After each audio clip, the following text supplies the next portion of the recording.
Estamos ya avanzando por el capítulo por el Evangelio de Juan, y en el capítulo 8 ya hemos avanzado bastante. Estamos del versículo 31 en adelante, del versículo 31 en adelante, y vamos a leer hasta el versículo 38, y no hay forma de titular esta porción, sino como la ha titulado la 60, la verdad os hará libres. La verdad os hará libres. Creo que soy experto, por decirlo así, en cambiar los títulos, pero me rinde. No hay cómo cambiar este título en esta porción. Hemos caminado en este tiempo viendo cómo el mismo Señor se presenta a sí mismo después de la alimentación de los 5,000 con la multiplicación de panes y peces, y dice: yo soy el pan de vida. También hemos visto que el momento en que se va hasta Siloé con un cántaro de oro para recoger el agua y ser derramada en el templo, recordando cómo la piedra había sido dada como el instrumento de Dios para dar agua de una manera milagrosa, mostrando que el Señor estaba sustentando a su pueblo en medio del desierto. El Señor dice: yo soy el agua viva. Y otra vez pone en conflicto a la gente que le escucha, y la duda sigue siendo la misma: ¿es el Mesías o no es el Mesías? Y aunque algunos creyeron, la mayoría le rechazaron porque le conocían, porque conocían a su padre, a su madre, a sus hermanos, porque había estado en medio de ellos. Y luego de esto, en medio del lugar del templo de las mujeres, que no solamente entran las mujeres, sino también otros hombres que no son consagrados o que no son judíos, pueden acercarse a ese lugar y pueden estar de alguna manera presentes, extranjeros y mujeres. Hay en ese momento donde son levantados los candelabros gigantes y prenden la luz, recordando al mismo Señor que había dado luz en calor, fuego en el desierto, para que ellos mismos sepan el camino por donde tenían que andar y también sean calentados. Pero más que todo representaba esa luz, porque ese lugar con los candelabros gigantes entonces podían tener gran luz en medio de ellos en plena oscuridad. Y es cuando el mismo Señor se levanta y les dice: yo soy la luz del mundo. Por lo tanto, Él es el agua viva. El que beba de Él no morirá, sino vivirá para siempre. Él es la luz del mundo, la luz de los hombres. Y vimos cómo una y otra vez el Señor se había manifestado delante de ellos en medio de la fiesta de los tabernáculos. Y cada persona tenía el testimonio de las Sagradas Escrituras y sabían que encajaba perfectamente, pero entre celos, envidia, odios o ignorancia había sido rechazado una y otra vez Jesús. Cuando terminamos la anterior parte, en el versículo 31, vimos nosotros, pero en el versículo, está volando mi Biblia, en el versículo 30, vimos una noticia especial después de tanto rechazo, después de tanto odio, de perseguirle hasta la muerte y cuantas cosas más que habíamos visto. En el versículo 30 terminamos el domingo pasado leyendo que hablando Él estas cosas, muchos creyeron en Él y dijimos: qué buena noticia, por fin hay gente que está creyendo en Él en medio de la fiesta de los tabernáculos. Ahora, algo que repasamos fue que la gente misma se preguntó y dijeron: ¿acaso el Mesías que ha de venir no va a hacer estas obras? Y aún, ¿será que este hombre que está haciendo estas obras podrá compararse con el Mesías, como que el Mesías va a hacer más obras que este hombre? Y otra vez confirmaron las Escrituras, viendo que Jesús era Dios hecho hombre, el Mesías prometido. Hagamos nuestra lectura del versículo 31 en adelante. Dijo entonces Jesús a los judíos que habían creído en Él: si vosotros permaneciereis en mi palabra, seréis verdaderamente mis discípulos, y conoceréis la verdad, y la verdad os hará libres. Le respondieron: linaje de Abraham somos, y jamás hemos sido esclavos de nadie. ¿Cómo dices tú, seréis libres? Jesús le respondió: de cierto os digo, que todo aquel que hace pecado, esclavo es del pecado. Y el esclavo no queda en su casa para siempre, el hijo sí queda para siempre. Así que si el Hijo os libertare, seréis verdaderamente libres. Sé que sois descendientes de Abraham, pero procuráis matarme, porque mi palabra no haya cabida en vosotros. Yo hablo lo que he visto cerca del Padre, y vosotros hacéis lo que habéis oído cerca de vuestro Padre. Veamos versículo por versículo, como siempre hacemos. Versículo 31, dijo entonces Jesús a los judíos que habían creído en él: si vosotros permaneciereis en mi palabra, seréis verdaderamente mis discípulos, y conoceréis la verdad, y la verdad os hará libre. Primero está hablando con aquellos que han creído en él. No está hablando para todos. No está diciendo, bueno, si cualquiera permanece en mi palabra, entonces de alguna manera está caminando en ella, conoce mi palabra, quiere guardar mis mandamientos, entonces va a ser mi discípulo, sino a los que primeramente habían cumplido un requisito que el Señor había establecido. Primero era creer en él. No podían ser salvos sin creer en él. La salvación viene por la fe, y ellos habían creído en él. Entonces, al creer en él, les está diciendo, el camino de los discípulos es este. ¿Cuál es el camino? Seguir su palabra. Tristemente hoy día no es el camino de muchas iglesias cristianas. Muchas iglesias cristianas tienen un gran activismo, tienen proyectos de marketing expertos, de tal manera que hay que hacer 12 o hay que hacer 11 o hay que hacer 10 discípulos, y hay que hacer todo esto constantemente y enseñarlo del librito y cuántas cosas más, y empezar a tener un crecimiento tan grande, tan explosivo, que seamos miles. El proyecto está ahí delante de los hombres. Mercadotecnia, marketing, especialistas. Mientras tanto que el Señor está diciendo, el camino de los discípulos es permanecer en mi palabra. En más de una iglesia he podido preguntar sin esperar respuesta en medio de la predicación, y les he dicho, bueno, si vamos a hablar sobre el Evangelio, tenemos que primero hablar sobre la ley. Porque si hablamos del Evangelio, el mensaje maravilloso de Dios de que el hombre tiene perdón para sus pecados y es librado de la ira, tenemos que hablar de la ley, que nos lleva directamente a Cristo. Es el ayo, es la nodriza, es la educadora, el educador que nos lleva directamente a Cristo. Entonces, si queremos hablar del Evangelio, empecemos por la ley. Iglesia, ¿conoces los 10 mandamientos? Bueno, empecemos por el primero. Y de repente hay un silencio en la iglesia, en muchas iglesias, porque en verdad están diciendo, nunca nos han predicado la ley, nunca nos han predicado los 10 mandamientos. O de repente sabemos que existen o conocemos la historia, pero no conocemos los 10 mandamientos. Ahora, caminar en la palabra del Señor, seguir la palabra del Señor, sí es caminar por los mandamientos, porque los mandamientos son los que nos llevan a Cristo. Pero toda la Escritura es inspirada por Dios y útil para presentar al hombre perfecto delante del Señor. Por lo tanto, no hay otro camino más que su palabra. Si Él es el camino y Él es el verbo, y aquí lo vamos a ver una vez más, si Él es el camino y Él es el verbo, entonces andar en Él es andar en su palabra. Una iglesia que no está estudiando las Escrituras constantemente en su propio contexto, entonces no es una iglesia que tiene discípulos de Cristo. Otra vez veamos el versículo 31 y 32.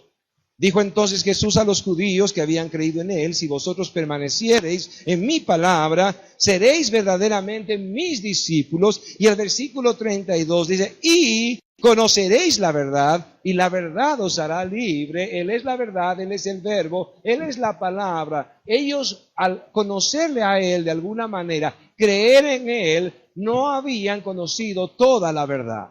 Porque Él es la verdad, pero las Escrituras hablan de Él, y cada vida debe conocerle a través de las Escrituras. Aún los que caminaron con Él lado a lado tenían que ver en las Escrituras la revelación misma de Cristo. No porque Cristo no sea suficiente en persona o en presencia, sino que nosotros no somos capaces de entender tanto de Dios. Hablaba ayer con una persona que sirve al Señor y también conoce las Escrituras, y le decía, qué tontería más grande. Hay gente que estudia las Escrituras y se envanece. No es una tontería, claro que es una tontería. ¿Cómo puede alguien envanecerse cuando estudia teología? Cuando estudiamos teología nos damos cuenta que no sabemos nada. Y cada vez que conseguimos un título más, nos damos cuenta que nos falta tanto. Y es peor aún si cualquiera de nosotros que ha estudiado un poco de teología le pregunta al otro lo que quiere preguntar, posiblemente el otro no sepa. Porque es demasiado vasto. Es tan grande que aún nos tomará 3 o 4 vidas el conocerle. Y lo siento mucho, solamente hay una. Así que, iglesia, si queremos conocer la verdad y ser libres, pasemos tiempo en las Escrituras. Doy gracias al Señor porque la iglesia constantemente tiene tiempos de estudio. Cada reunión que tenemos es un tiempo de estudio y un tiempo de oración. Queremos ser sus discípulos. ¿Cuántos dicen amén? Queremos ser sus discípulos. Es mucho más fácil seguir a Madame Chuleta, que puede darnos un curso de cómo sentir la presencia de Dios o cómo orar con las 2 rodillas en el piso y con la frente más para poder atraer la unción del Espíritu. Es mucho más sencillo decirle a la gente que Dios está tan vivo que habla a tu vida, y si tú dependes del Espíritu, entonces tienes que estar atento constantemente a su voz. Es mucho más sencillo. Pero la realidad no es que Dios sea incapaz de hablar hoy día. La realidad es que yo soy incapaz de escuchar su voz. Y por eso el Señor nos dio su palabra, para que en verdad escuchemos su voz y sepamos que hay testimonio de su voz y que no podemos equivocarnos porque está escrito. Y así el Señor Jesús dijo, escrito está, cuando predicaba. Así los apóstoles dijeron, escrito está, cuando predicaban. No somos mayores que Cristo para hablar Dios me ha dicho, Dios me ha dicho. Ni somos mayores que los apóstoles para decir Dios me ha dicho. Creo que cada uno de nosotros debe reconocer que aún siendo salvo, aún habiendo recibido la gracia y teniendo el Espíritu de Dios habitando en cada uno de nosotros, tenemos que ser aquellos que el Señor llamó.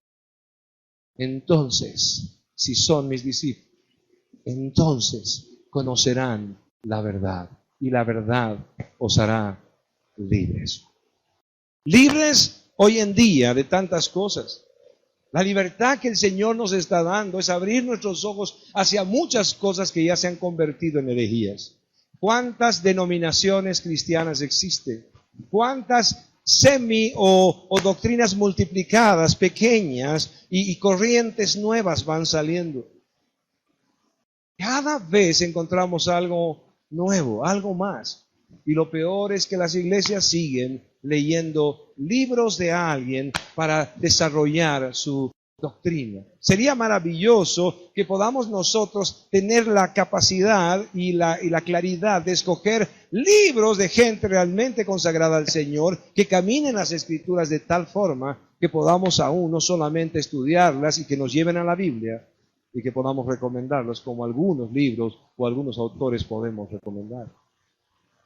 Pero la iglesia en general, cristiana en el mundo entero, simplemente está esperando el bestseller cristiano de moda para seguir el grito santo, el vómito divino, el soplo del Espíritu, la risa santa y no sé cuántas cosas más que ya hemos pasado. ¿Qué más va a venir? Conoceréis la verdad y la verdad os hará libres. ¿Qué es verdad?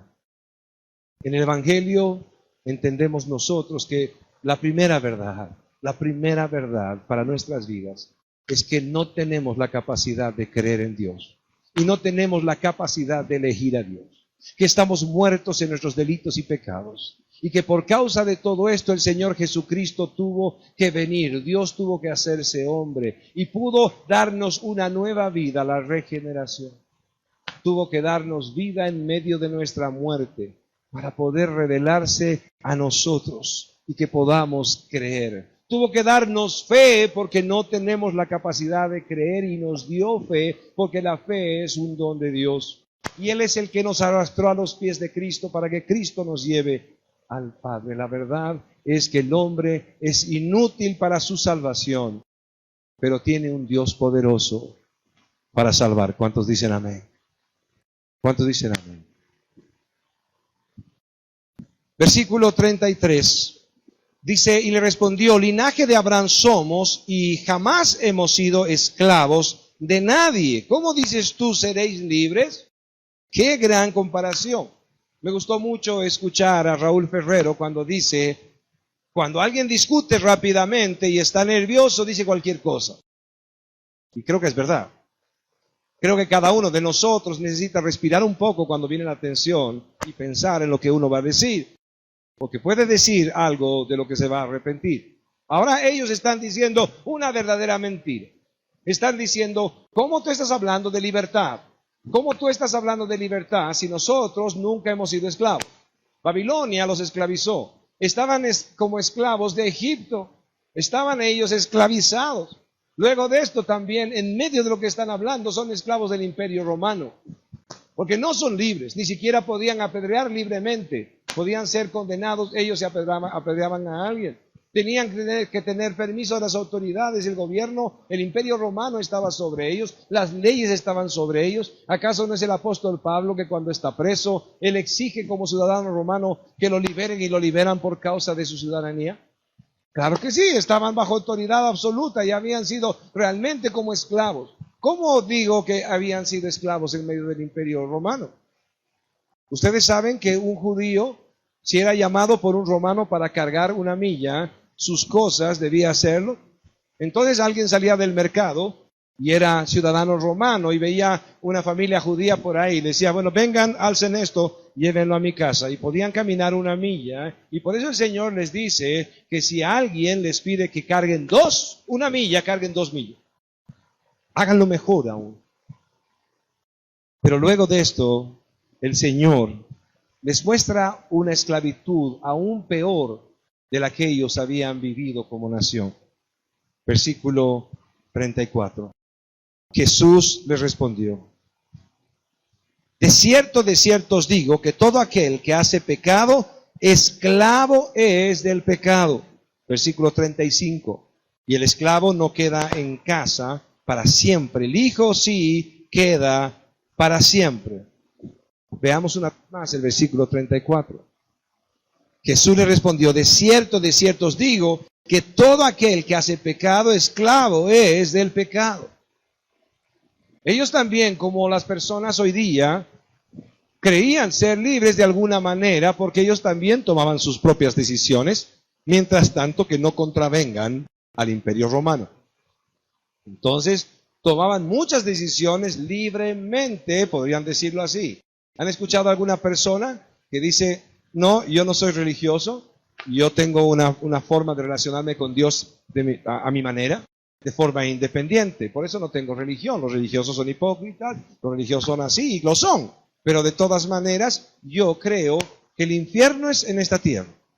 Ah, qué interesante. Entonces, tú piensas con tu libertad y con tu mente independiente que aquí es el infierno. Sí, yo pienso que es el infierno, aquí. Bueno, te cuento que hace 300 años, una persona bastante ignorante, no, sin conocimiento real, pudo decir exactamente lo mismo y se volvió de moda hasta ahora. El infierno está aquí. Ah, no, y no solamente, eso de repente lo he copiado, pero yo soy libre de pensamiento y creo también que todos los caminos conducen a Dios. Ah, sí, y eso lo has hecho en tu libertad. Claro, en mi libertad, yo creo que todos los caminos conducen a Dios. Así que no importa solamente si son 100,000 religiones o son 200,000, y si yo simplemente busco a Dios a mi manera, igual voy a llegar a Dios.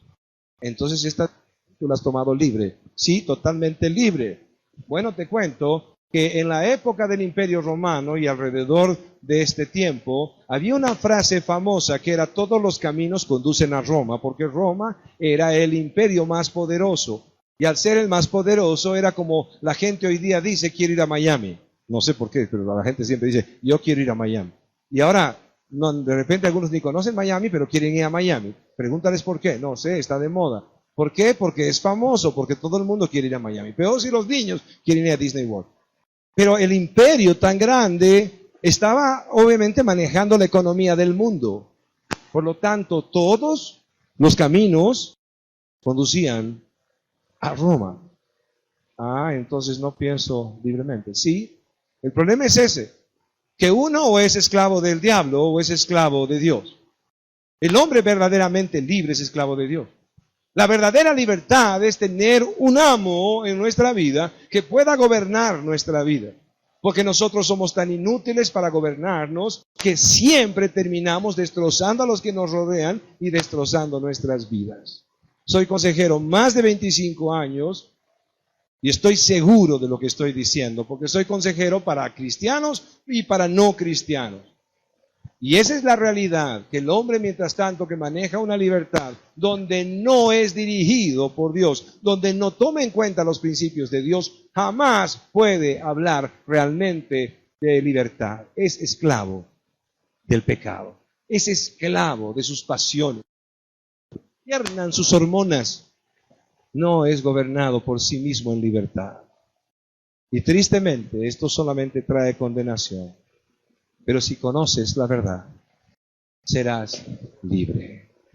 Serás libre. Serás libre de la esclavitud del pecado.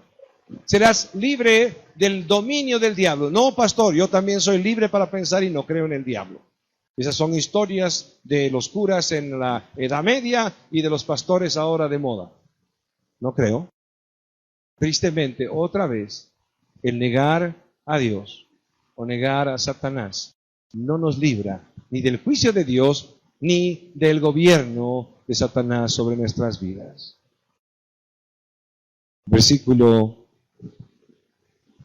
35 leímos y vamos a leerlo juntamente con el versículo 36. Y el esclavo no queda en casa para siempre, el hijo sí queda para siempre. Así que si el hijo os libertare, seréis verdaderamente libres. El esclavo no queda en casa para siempre. El hijo sí queda para siempre.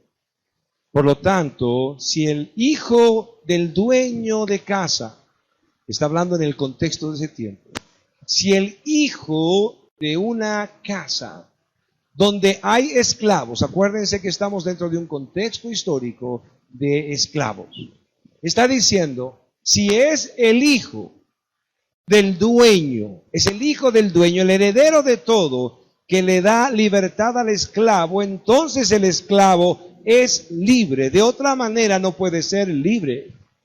O es el dueño, propietario, el señor de la casa, o es el hijo heredero de todo, y en este caso el primogénito, que tiene autoridad sobre todos los que están en esa casa y puede dar libertad a un esclavo. Por lo tanto, el Hijo vino, murió en la cruz del Calvario, pagó el precio de tu libertad y de la mía, pagó el precio de nuestro perdón, cargando la culpa sobre él. Y el Hijo nos hizo libre. ¿Cuánto dicen amén? Versículo 37. Sé que sois descendientes de Abraham, pero procuráis matarme. Sé que sois descendientes de Abraham, pero procuráis matarme. Que mi palabra no haya cabida en vosotros. Yo hablo lo que he visto cerca del Padre, y vosotros hacéis lo que habéis oído cerca de vuestro Padre. El conflicto va a continuar la semana pasada, como en alguna novela, no se la pierda el próximo capítulo. No se pierda el próximo capítulo.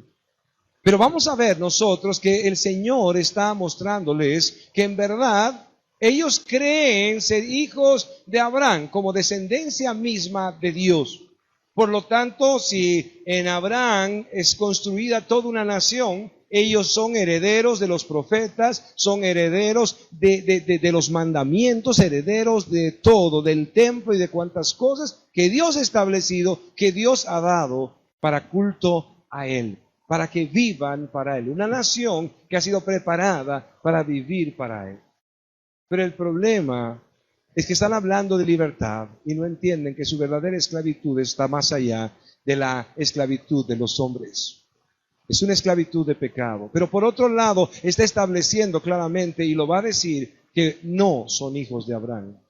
Porque si realmente fueran hijos de Abraham, entonces amarían a Jesús. Porque Abraham vino de Dios. Y Abraham se deleitó, dice el mismo Cristo, en la obra que vino con Cristo. No vio a Cristo supuestamente como carnalmente, pero el mismo Cristo dice más adelante que el mismo Abraham se deleitó en esa obra de Dios en Cristo. ¿Por qué? Porque él mismo tenía una esperanza y vivía de acuerdo a esa esperanza, a la promesa del Señor que se cumplió en Cristo Jesús. En el versículo 38 dice, hablo lo que he visto cerca del Padre, y vosotros hacéis lo que habéis oído cerca de vuestro Padre. Y más adelante les dirá claramente, ustedes no solamente no son hijos de Abraham, sino son hijos de vuestro padre, el diablo. Para concluir en esta mañana, la pregunta para ti y para mí debe ser esta. ¿En verdad eres libre? ¿En verdad eres libre? Porque si no eres libre de tu pecado, entonces sigues siendo esclavo de tu pecado. Y si gobierna el pecado sobre tu vida y no Dios, entonces eres miserable. Pero no solamente miserable, como Pablo decía, en medio de sus luchas, sino miserable realmente. Porque no estás dominando tu vida, no estás controlando tu vida. Tus decisiones no son llevadas a través de tu intelecto, sino simplemente de tu pecado. No es un análisis real en tu vida para tomar ni siquiera decisiones, sino que aún tu pecado reina sobre tu vida de tal manera que terminas destruyendo tu vida y destruyendo la vida de los que te rodean. No hay otra manera. El pecado lo destruye todo y Satanás vino a destruir todo.